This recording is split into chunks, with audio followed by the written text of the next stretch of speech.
चलिए leaving group में आपको छोड़ के गए थे कल और यहीं से स्टार्ट करते हैं। लिविंग ग्रुप के बारे में बताए ना, क्या होते हैं? छोड़ के जाने वाले, है ना? छोड़ के जाने वाले और छोड़ के जाने वालों को हम कैटेगराइज किए थे।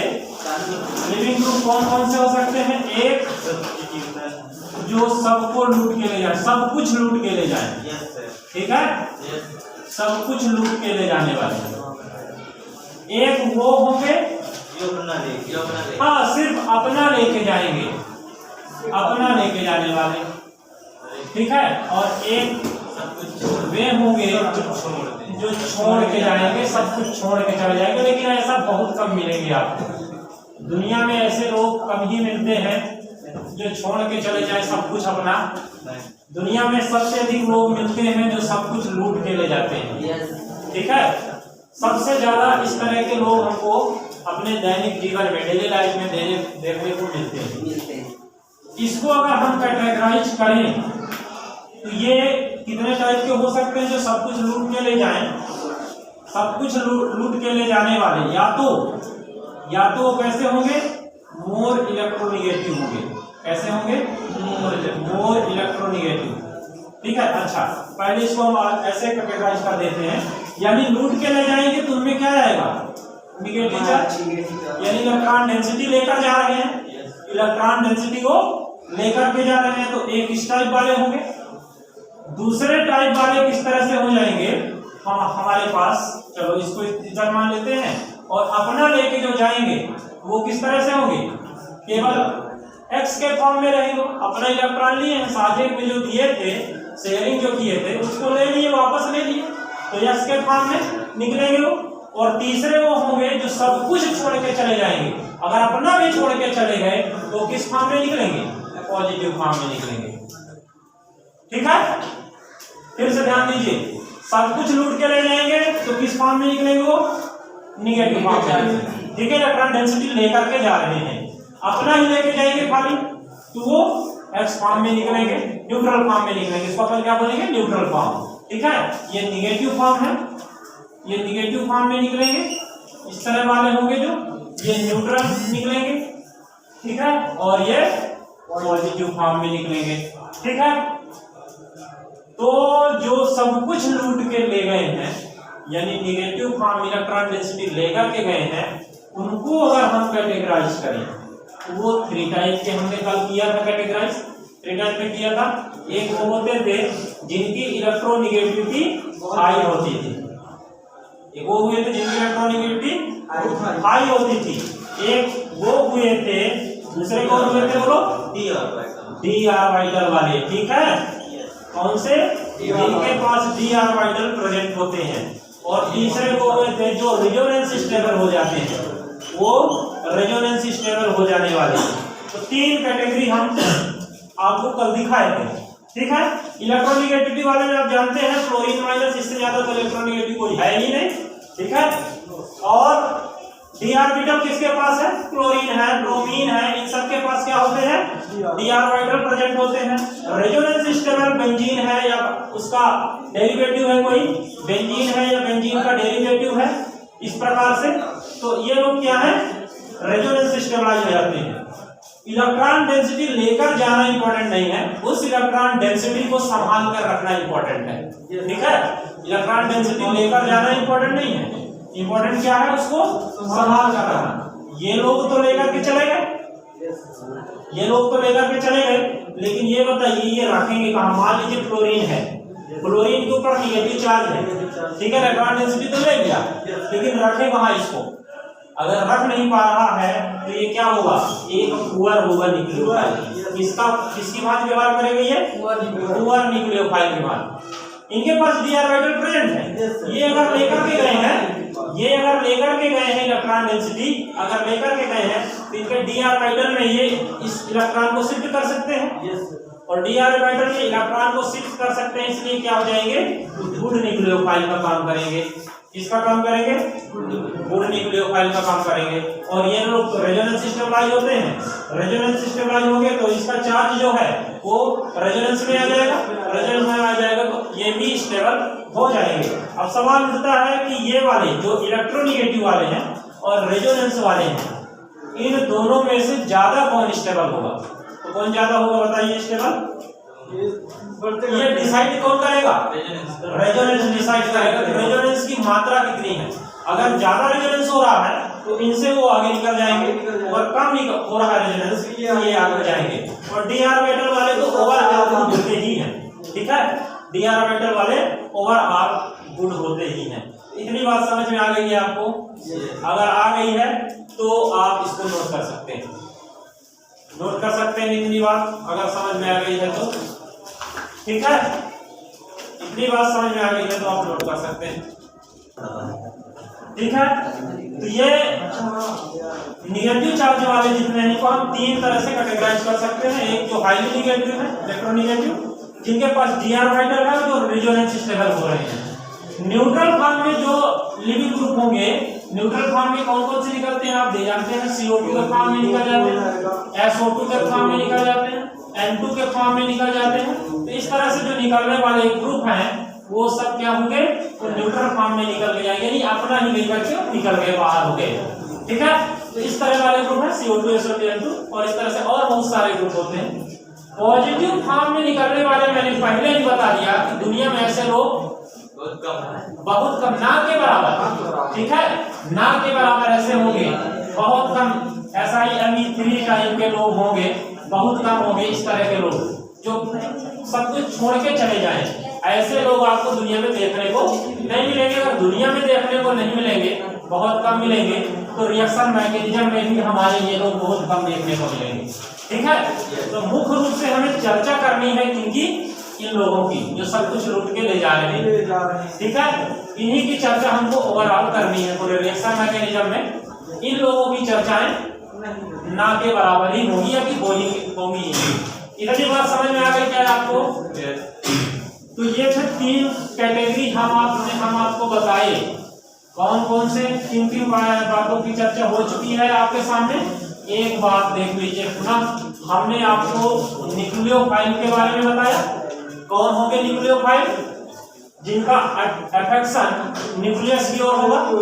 दूसरा हम आपको बताए इलेक्ट्रोफाइल के बारे में, ठीक है। और तीसरा हम आपको बताए लिविंग ग्रुप के बारे में, ठीक है। ये तीनों चर्चाएं हो चुकी हैं, तीनों बात आप समझ चुके हैं। अगर समझ चुके हैं एक बार बता दीजिए कि हाँ समझ में आ गया। आ गया? अगर आ गया तो हम आगे बढ़ते हैं। कुछ कीवर्ड्स हैं जिनके बारे में हमको जानना बहुत जरूरी है।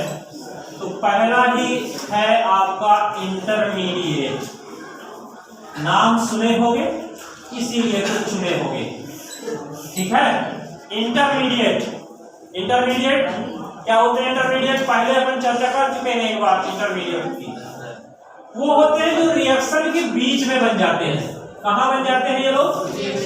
रिएक्शन के बीच में बना करते हैं, उन्हें हम क्या बोलेंगे? इंटरमीडिएट बोलेंगे, ठीक है। जैसे मान लीजिए आप यहाँ से जा रहे हैं कहाँ? इलाहाबाद। आप यहाँ से जा रहे हैं इलाहाबाद, लेकिन इलाहाबाद जाने की इस प्रोसेस में आप यहाँ से जाएंगे, रीवा पड़ेगा, ठीक है ना, बीच में जोहारी पड़ेगा। तो ये बीच में जो भी आपका पथ है, जो पथ है, पथ जो होंगे वो क्या कहलाएंगे?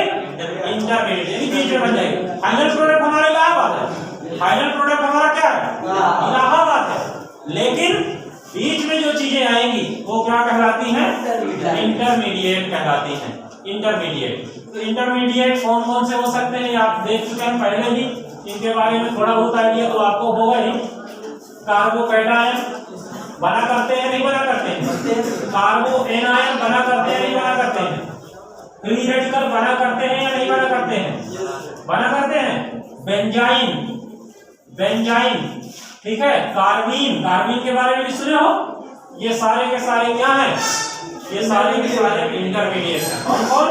Carbocation, carbanion, free radical chemical, benzyne, carbene और इस तरह से और भी जो है इंटरमीडिएट रिएक्शन के बीच में बना करते हैं। इनको हम क्या नाम देते हैं? इंटरमीडिएट। नाम ये इंटर माने बीच में, वो इंटरमीडिएट मीडिएट करने वाले, मध्यस्थता करने वाले, ठीक है ना। वो फाइनल प्रोडक्ट नहीं है, बस खाली मध्य में है, ठीक है। और ये स्पीसीज सब क्या हुआ करती हैं? अनस्टेबल हुआ करती हैं। ये स्पीसीज कैसी हुआ करती हैं? अनस्टेबल हुआ करती हैं। दूसरा जो हमारा कीवर्ड है वो है transition state, TS, transition state. इसके बारे में अगर आपको समझना है तो ऐसे समझिए, मान लीजिए हमारे पास कोई R एक रिएक्टेंट है। R क्या है? रिएक्टेंट है।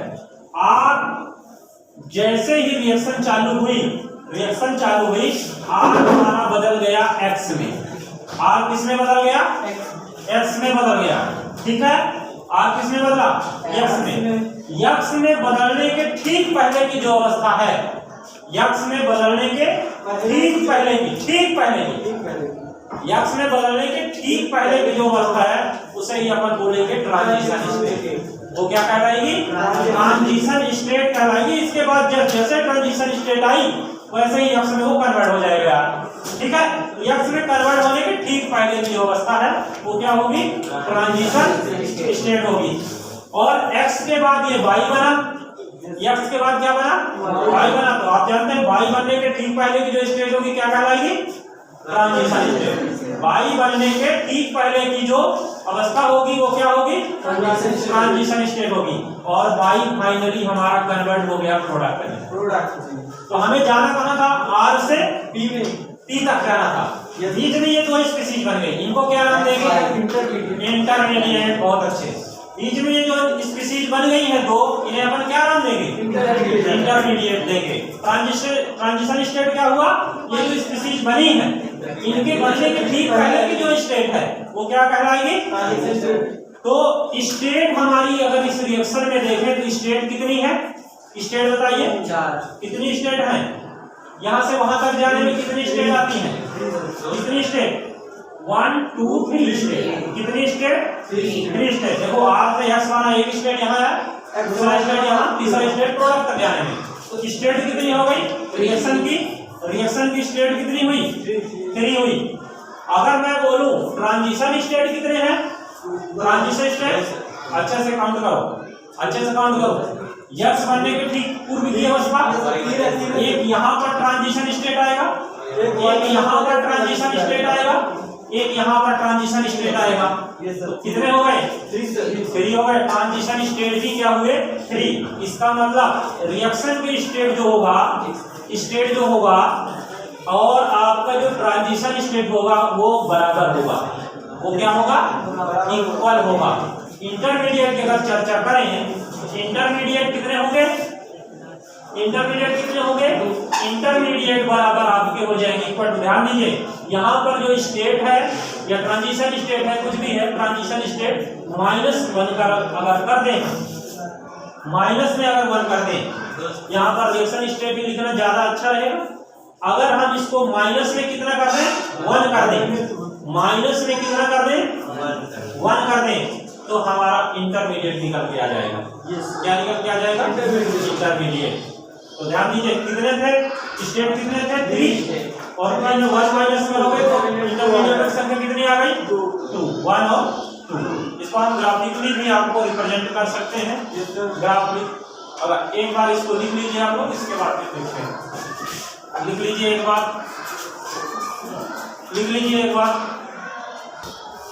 ठीक है, लिख लीजिए।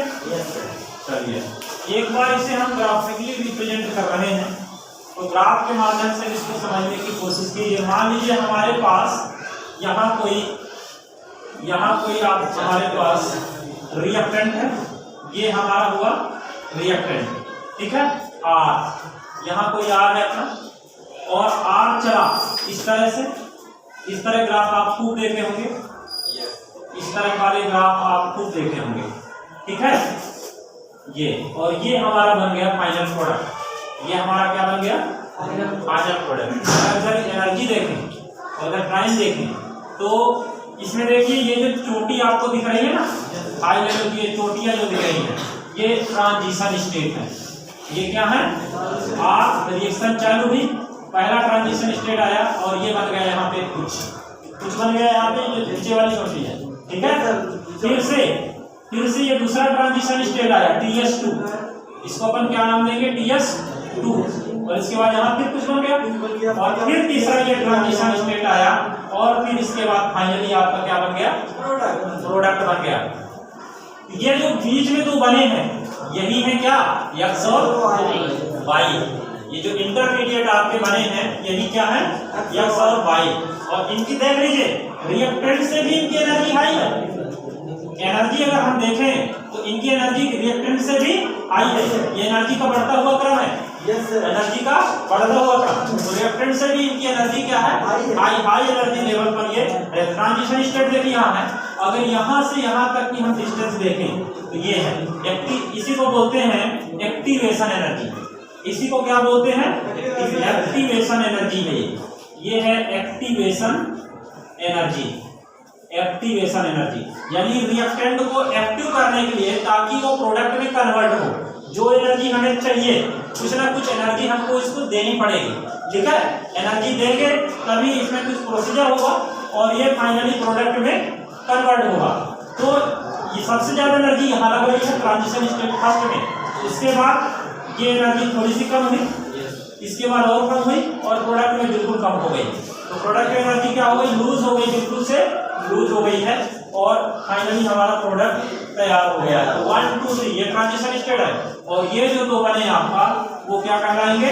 इंटरमीडिएट, ठीक है।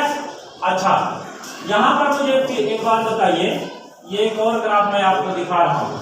एक आपका रिएक्टेंट यहाँ पे है, एक पथ हमारा ये है, ये हमको ले गया प्रोडक्ट का। कहाँ तक ले गया? प्रोडक्ट का।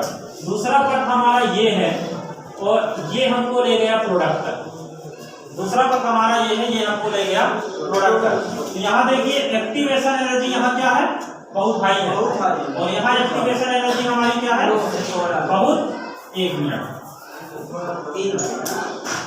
ग्राफ थोड़ा सा डिस्टर्ब है।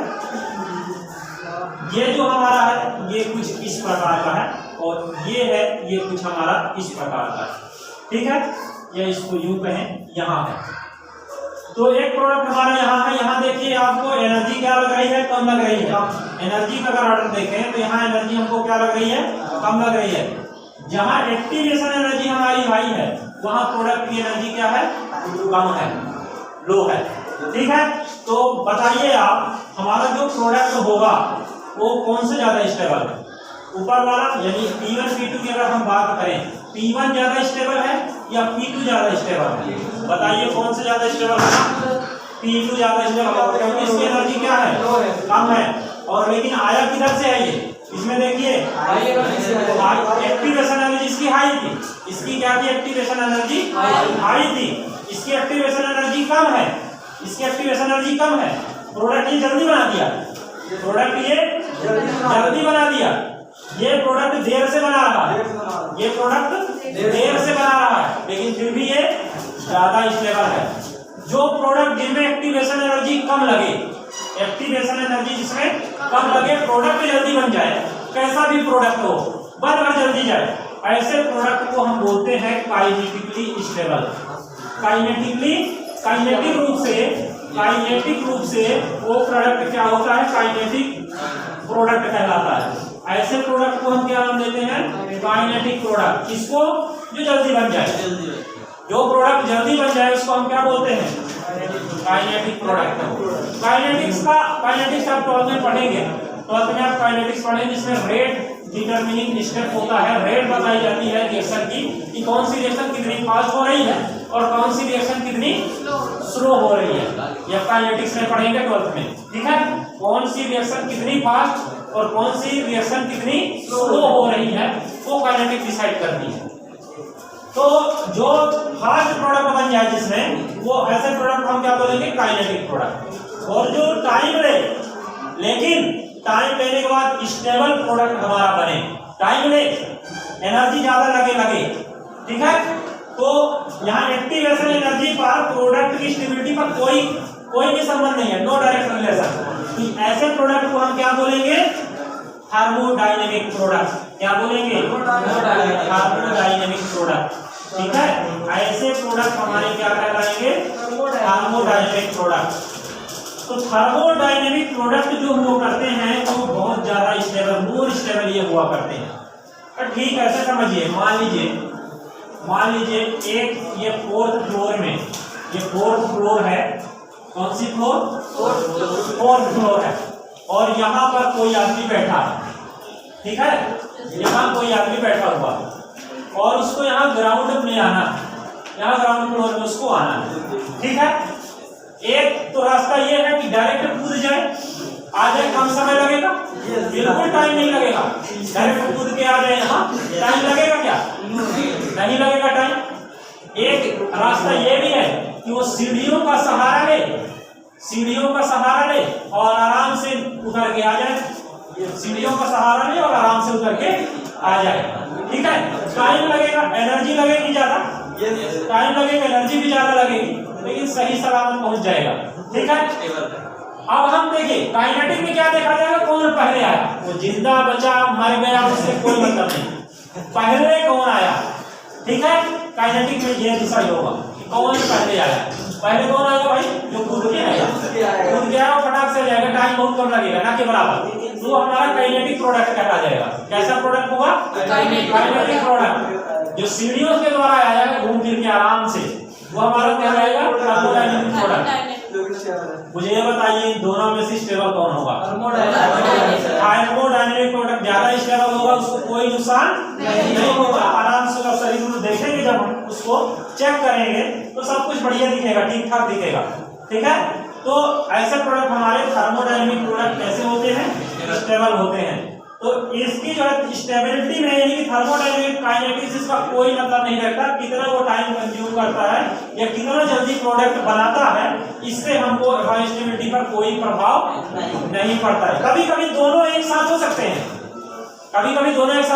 भैया यहाँ लिफ्ट लगा दीजिए यार, लिफ्ट लगा दीजिए और एक सीढ़ी के द्वारा आए, जल्दी आ जाए, काइनेटिक प्रोडक्ट भी है अपना, और देखे तो स्टेबल भी है, और जो इधर से आया है, सीढ़ियों के द्वारा आया है, टाइम इसने लिया है, एनर्जी ज्यादा लिया है, वो भी स्टेबल है। लेकिन अगर तुलना दोनों की करें तो कौन ज्यादा होगा? यानी काइनेटिक प्रोडक्ट भी स्टेबल थर्मोडायनेमिक प्रोडक्ट हो सकता है। ठीक है ना, ये भी स्टेबल हो सकता है, यानी दोनों प्रोडक्ट एक ही हो सकते हैं, अलग अलग भी हो सकते हैं। ठीक है, लेकिन काइनेटिक प्रोडक्ट का इससे कोई भी मतलब नहीं, स्टेबिलिटी कोई बहुत अच्छा। तो थर्मोडायनेमिक कौन ज्यादा स्टेबल है, कौन नहीं है, ये हम चेक कहां से करेंगे? कौन सा प्रोडक्ट हमारा थर्मोडायनेमिकली स्टेबल है, उसको चेक करने के लिए आपको क्या ये 2-3 बातें आपको देखनी पड़ेगी। थर्मोडायनेमिक प्रोडक्ट जो होगा आपका, उसकी स्टेबिलिटी आप कैसे चेक करेंगे? उसकी स्टेबिलिटी आपको चेक करने के लिए 2-3 बातों को आपको ध्यान में रखना पड़ेगा। एक तो लेस पोलर हो, कैसा हो? जो भी प्रोडक्ट आपका बन रहा है रिएक्शन में, ठीक है, कौन सा? देखिए रिएक्शन में ऑर्गेनिक में क्या होता है दिक्कत, हम प्रोडक्ट कौन सा बनाए, हमारे सामने कोई रिएक्शन दे दिया और मुझे बताइए कौन सा प्रोडक्ट, एक से अधिक प्रोडक्ट बन जाते हैं एक रिएक्शन में, लेकिन कौन सा प्रोडक्ट हमें बनाना फेवर करेगा, ये हम कैसे डिसाइड करें? कौन सा हमारा थर्मोडायनेमिक स्टेबल प्रोडक्ट होगा? ठीक है, कौन सा प्रोडक्ट हमारा थर्मोडायनेमिक स्टेबल होगा, ये देखने के लिए 3 बातें आपको देखनी पड़ेगी। कौन कौन सी? या तो हमारा प्रोडक्ट कैसा हो, लेस पोलर हो, दूसरा हमको देखना पड़ेगा उसका ऑक्टेट भी कंप्लीट हो। ऑक्टेट क्या होना चाहिए? कंप्लीट ऑक्टेट होना चाहिए। ऑक्टेट अष्टक उसका क्या होना चाहिए? कंप्लीट होना चाहिए। और तीसरा वो या तो रिजोनेंस के द्वारा, या तो हाइपर कॉन्जुगेशन के द्वारा, या इंडक्टिव के द्वारा, किसी के द्वारा वो क्या हो, स्टेबल हो रहा हो। क्या हो रहा हो? स्टेबल हो रहा हो। अगर ये तीनों बातें फॉलो हो रही हैं हमारे प्रोडक्ट में, ठीक है, जिस प्रोडक्ट में मान लीजिए 2 प्रोडक्ट बने, एक बना एक बी बना, 2 प्रोडक्ट बने और हम नहीं जानते हैं कि कौन थर्मोडायनेमिक प्रोडक्ट है हमारा, कौन काइनेटिक प्रोडक्ट, ठीक है, हमको पता नहीं है, तो हम देखेंगे अगर ये चीजें फॉलो हो रही हैं, ए बी में से कौन लेस पोलर है, किसका ऑक्टेट कंप्लीट है, और कौन रेजोनेंस स्टेबलाइज हो रहा है या हाइपर कंजुगेशन के थ्रू स्टेबलाइज हो रहा है। अगर देख लेंगे ए बी में सेलेक्ट कर लेंगे हम, ये तो पता कर लेंगे जीओसी में अपन पढ़ चुके हैं, जीओसी में अपन रेजोनेंस भी पढ़ चुके हैं, हाइपर कंजुगेशन भी पढ़ चुके हैं और इंडक्टिव भी पढ़ चुके हैं, बेंजोमेरिक सब पढ़ चुके हैं, ठीक है ना। जीओसी में हम सब कुछ पढ़ चुके हैं, स्टेबिलिटी हम बहुत देखे हैं, सब बहुत चेक किए हैं। तो यहाँ से हम चेक करके बता देंगे कि कौन सा प्रोडक्ट हमारा थर्मोडायनेमिक स्टेबल होगा और कौन सा काइनेटिक होगा या कौन सा नहीं होगा, ठीक है। ये हम आराम से देख के बता देंगे, कोई दिक्कत, आराम से देख के बता देंगे। इसी को देखने के लिए हम एक रिएक्शन भी देंगे, इसी को देखने के लिए एक रिएक्शन भी देंगे, लिख लीजिए इसको।